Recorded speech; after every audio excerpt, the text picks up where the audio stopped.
Good morning students. Now today we are going to start second chapter, that is the ant and the cricket. Before starting the second chapter, let's go through some words and their meaning.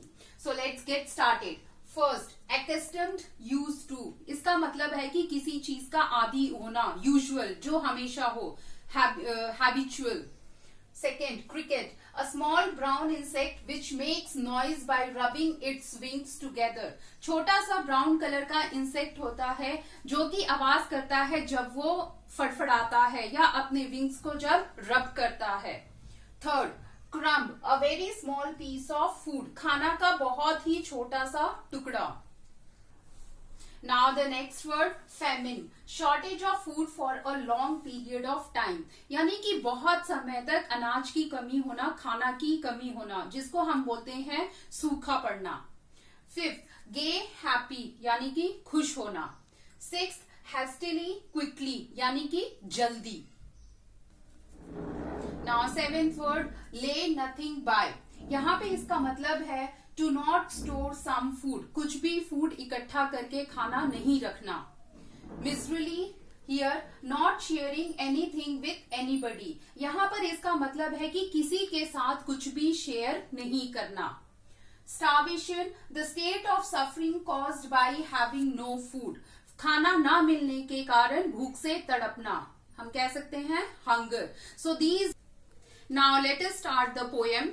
A silly young cricket accustomed to sing, ये cricket के बारे में poem है जो कि बहुत ही मामूली सा एक क्रिकेट है, कीड़ा है जिसको गाने की आदत होती है.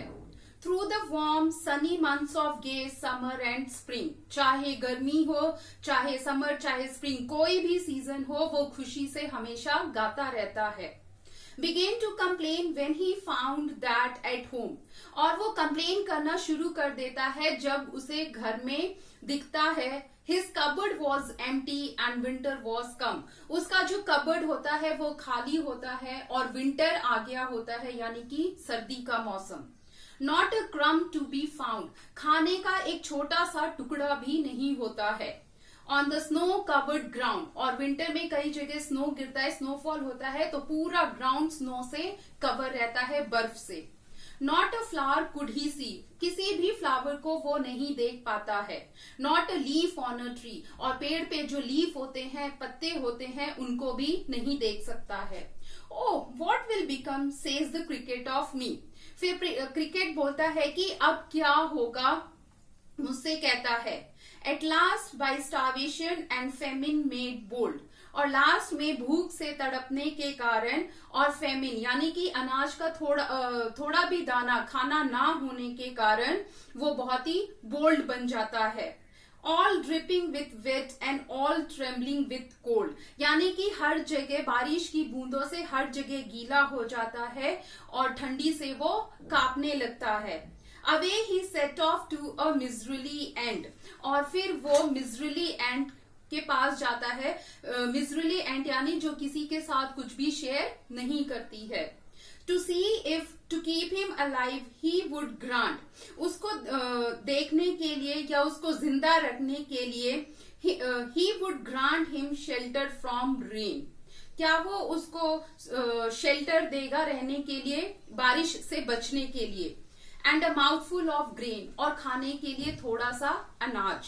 ही wished only to borrow he would repay it tomorrow, उसकी इच्छा होती है कि वो ये सब उससे बोरो करे, ले, और फिर उसको वो अगली बार में रिपे कर देगा.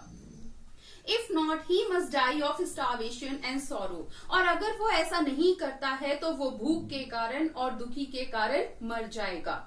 Says the ant to the cricket, I am your servant and friend. फिर एंट ने क्रिकेट से कहा कि मैं तुम्हारा सर्वेंट हूं और फ्रेंड भी हूं. सर्वेंट यानी नौकर. But we ants never borrow, we ants never lend, लेकिन हम जो एंट्स हैं, चींटियां हैं, ना हम कभी किसी से कुछ लेते हैं और ना किसी को कुछ देते हैं.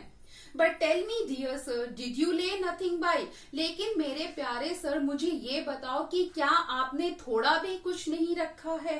When the weather was warm, said the cricket not, जब वेदर अच्छा था यानी कि वार्म था, गर्मी का सीजन था, तब आपने खाना कुछ भी इकट्ठा करके नहीं रखा. तो क्रिकेट ने बोला नहीं. My heart was so light that I sang day and night. मेरा हार्ट खुशी से इतना झूम रहा था कि मैं दिन रात बस गाना गाता था. For all nature looked gay, you sang sir, you say. For all nature looked gay, यानी कि पूरा नेचर मुझे खुशहाल दिखता था. You sang sir, you say.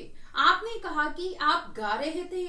Go then, said the ant and dance winter away. तो फिर जाओ और इस विंटर में नाचो. Thus ending, he hastily lifted the wicket.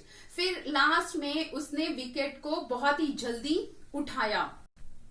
And out of the door turned the poor little cricket. और फिर उसको दरवाजे के बाहर निकाल दिया.